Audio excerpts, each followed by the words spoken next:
Olá, o Tema Quente está de volta, discutindo a CPI do Cachoeira com os deputados federais Carlos Sampaio, do PSDB de São Paulo, e Paulo Teixeira, do PT de São Paulo. Eu queria falar com o deputado Paulo Teixeira agora. O deputado Carlos Sampaio, me parece, tem um ponto importante, que de fato é a necessidade, e nós falamos um pouco disso no primeiro bloco, Paulo, de se investigar mesmo a Delta e as relações. Ele levantou aí questões de financiamento político, eleitoral, né, para o PMDB e para o PT, que teriam partido da Delta. Nesse sentido, na semana que vem, o PT vai votar pela convocação do Cavendish, vai aprofundar isso, ou o senhor ainda está naquela posição que o senhor se manifestou aí, preciso aguardar mais dados antes do Cavendish voltar? Olha aqui, né? Ser convocado, perdão. Inicialmente dizer que a Delta financiou todos os partidos políticos, assim como outras empresas financiaram. Ela, como empresa que funcionava legalmente, instalada com muitas obras, tinha 30 mil servidores, funcionários. Financiou legalmente? Legalmente. Tá. E o PSDB, o PSB, outros partidos políticos. Em segundo lugar, dizer que a Polícia Federal diagnosticou que o envolvimento da Delta se deu no Centro-Oeste. No Centro-Oeste, através do seu Cláudio Abreu. E esse envolvimento, inclusive, arrastou a Delta inteira. O Cláudio Abreu é o diretor da Delta na região Centro-Oeste. Aparece em vários grampos da Polícia Federal. Em terceiro lugar, nós já quebramos o sigilo da Delta. Ela está sendo investigada.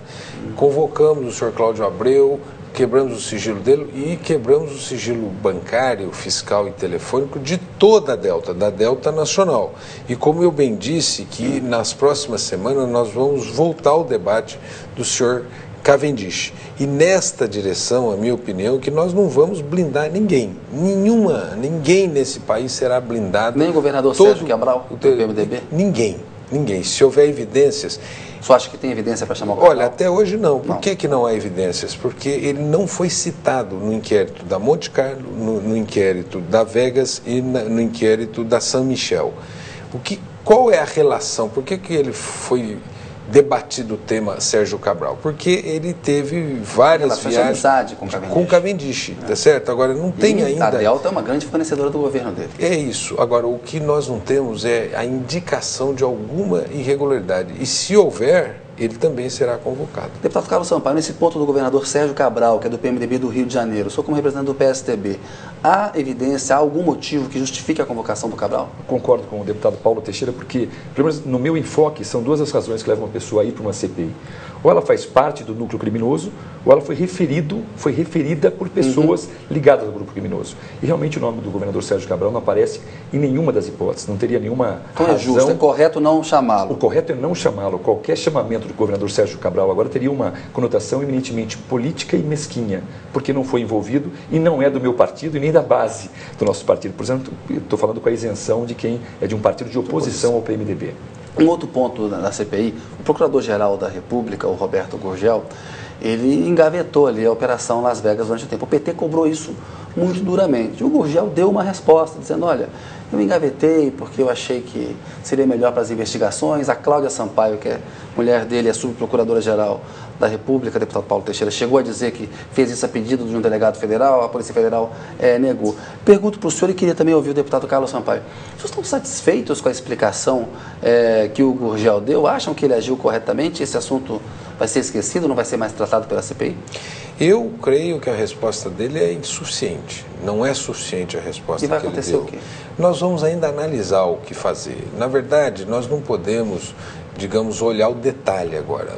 O centro do debate é nós precisamos desbaratar essa organização criminosa que, na minha opinião, ainda continua articulada e agindo. Eu tenho uma série de demonstrações claras que ela continua agindo. Essa questão das ameaças, ela fez ameaça ao juiz, fez ameaça ao procurador, articulação de argumentos de defesa e de ataque. Então ela age, ela continua agindo e tem seus, digamos assim, seus tentáculos econômicos que ainda estão funcionando. Então o centro não é o procurador, mas nós vamos ainda tratar essa questão. Sua opinião, deputado Carlos Sampaio, sobre o Procurador-Geral da República, a explicação que ele deu? Até como promotor de justiça que sou, sim, há 26 anos... Colega? Colega, mas evidentemente que eu teria aqui um espírito crítico de, se a postura dele fosse equivocada, eu diria. Eu tenho para mim, aliás, tive uma reunião com ele, procurei por ele como colega do Ministério Público e não como integrante da CPI, e ele repetiu para mim exatamente o que ele disse à CPI. Ou seja, até aquele momento da Operação Vegas não se tinha ainda os indícios necessários para pegar quem quer que fosse, particularmente com o foro que tinha foro privilegiado como o senador Demóstenes. A esposa dele, que é procuradora, recebeu o delegado, juntos de comum acordo decidiram paralisar por 1 ano a investigação. O delegado nega, né? E ela confirma, portanto... Falava de um contra o outro. É uma situação que, obviamente, eu acredito efetivamente na postura do Procurador-Geral, que até agora agiu com toda a isenção necessária em todos os processos em que atuou, inclusive, seja contra PSDB, contra PT, ele teve bastante isenção. Então, ele tem essa credibilidade. E, segundo eles, esse gesto acabou sendo profícuo. Por quê? Porque, de fato, depois de 1 ano, retomaram investigações e conseguiram apurar os envolvidos. Né? Uma outra opinião rápida dos dois a respeito da eventual convocação do jornalista Policarpo Júnior da revista Veja. Pelo que tem saído até agora, deputado Paulo Teixeira apareceu, me parece que ele é uma relação jornalista-fonte, parece que também é um entendimento da Polícia Federal. Eu pergunto ao senhor, interessa ao PT convocar um jornalista? O PT pretende ou isso está esquecido? Kennedy, como eu disse, né, todos aqueles que se envolveram profundamente com essa organização criminosa, na minha opinião, têm que ser investigados. E se jornalistas se envolveram, terão que ser investigados igualmente. Nós agora estamos com os focos na organização criminosa, na economia dela, nos seus laços políticos. Nós ainda vamos avaliar todos os vínculos entre os jornalistas e aqueles que tiveram vínculos que precisam ser explicados, terão que explicar. Vai ser estudado ainda, só acho. Nós estamos estudando esse tema ainda, buscando na fonte primária, nas investigações, porque os jornalistas que se envolveram terão que se explicar na CPI. Na minha opinião, não há qualquer proteção ao crime de jornalista. A opinião de jornalista, sim. O jornalista pode falar o que ele quiser falar, menos o que a Constituição impede. Crime, ele tem que pagar. Agora, se o jornalista cometeu um crime, ele tem que pagar. Bom, a gente tem uma posição diametralmente oposta. Diga. Nós entendemos que o Policarpo agiu dentro do jornalismo investigativo. Sim. Acho que a postura do PT, e aí até particularmente personalizando, porque ele exterioriza, ele consegue externar com muito mais propriedade esse sentimento do PT, o senador Collor, eles estão numa perseguição à revista Veja, uma perseguição ao jornalista, o que é muito ruim para a democracia, é muito ruim para a liberdade de imprensa. É evidente, e isso foi dito pelo delegado com uma pergunta feita por mim.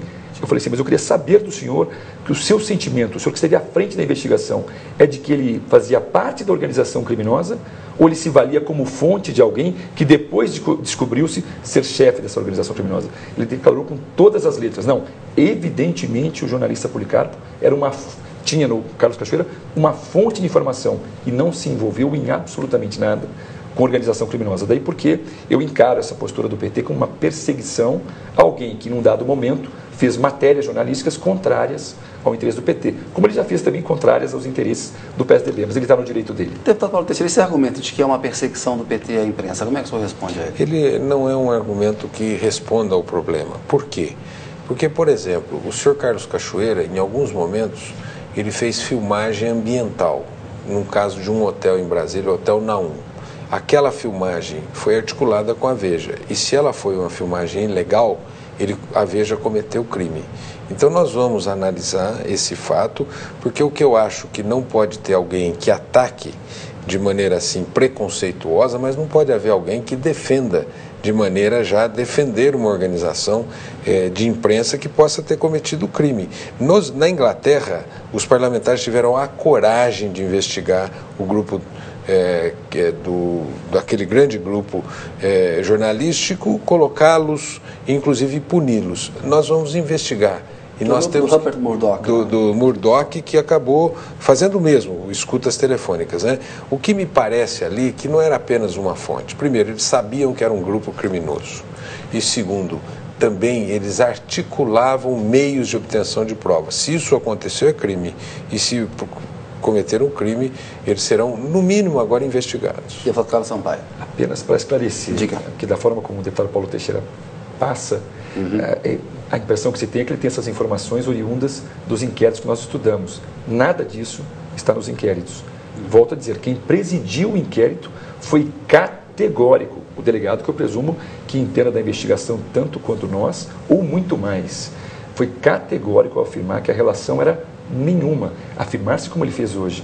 Aqui, isso que eu digo que são informações que se confundem com ilações, nada tem a ver com a verdade dos fatos. Afirmar que a Veja estava mancomunada naquele episódio do hotel vai muito além essa afirmação há provas daquilo disso, que está nos autos. Muito Então, além. E esse tipo de afirmação, a mim me assusta, porque ele fala de uma forma que a impressão que tem é que ele tem provas dele que nós não conhecemos. Eu quero dizer o seguinte, as provas que eu trato aqui estão nos autos. E é por isso que nós estamos recuperando todas as ligações, todas as degravações, e nós estamos procedendo uma investigação. E ao proceder à investigação, se nós detectarmos o crime cometido, nós vamos sim processar. Então, eu acho que a postura de acusar sem provas é igual à postura de defender sem investigar. E nós achamos que tem que investigar essa relação do Policarpo com a quadrilha. Eu queria agora tratar o seguinte: o senador Demóstenes Torres, está prevista aí a votação no plenário do Senado, né, votação secreta. São deputados federais. Eu pergunto, se fossem senadores, votariam pela cassação? Essa é uma. E a outra, acham que o voto secreto pode dar a ele alguma chance de escapar? Deputado Paulo Teixeira. Eu votaria pela cassação. Para mim, as relações entre o senador Demóstenes Torres e o senhor Carlos Cachoeira já estão comprovadamente, fartamente definidas. Ele agiu junto com a organização criminosa. Ele tem que ser cassado. Carlos Sampaio. Tem que ser cassado, mas eu tenho muito receio do voto secreto. Infelizmente, enquanto as pessoas continuarem votando sem que os seus eleitores saibam como é que ela se posiciona, nós abrimos uma grande brecha para que pessoas como Demóstenes, como disse o deputado Paulo Teixeira, e nisso concordamos, imagino eu, as provas são robustas contra... Talvez a gente concorde em outro aspecto. Nós dois também concordamos que o voto tenha que ser aberto. Esse é o grande problema, mas a cassação é inevitável. E o voto fechado, dá a ele chance de escapar, Paulo Teixeira? Ele está conversando, né? Ainda que na Comissão de Ética foram 15 votos favoráveis suicídio e 0. o Senado fazer isso, o Senado brasileiro, ele se coloca em risco se ele absolver o senhor Demóstenes Torres. Concordo. Apesar de ser o voto secreto e ser uma brecha, eu acho que a instituição falará mais alto que o sentimento de defesa do Demóstenes. A instituição Senado. E os internautas que votaram no nosso site concordam com os dois deputados federais. Segundo a nossa enquete, 85,71% dos que votaram, ela não é uma pesquisa, não tem valor de pesquisa, ela conta uma tendência, mas 85,71% acham que o senador Demóstenes Torres deve ser cassado. E apenas 14,29% acham que não deve. Acho até um número alto. 14,29% não acharem que o senador Demóstenes deva ser cassado. Nós vamos fazer agora um breve intervalo. Voltamos para o último bloco do Tema Quente daqui a pouco.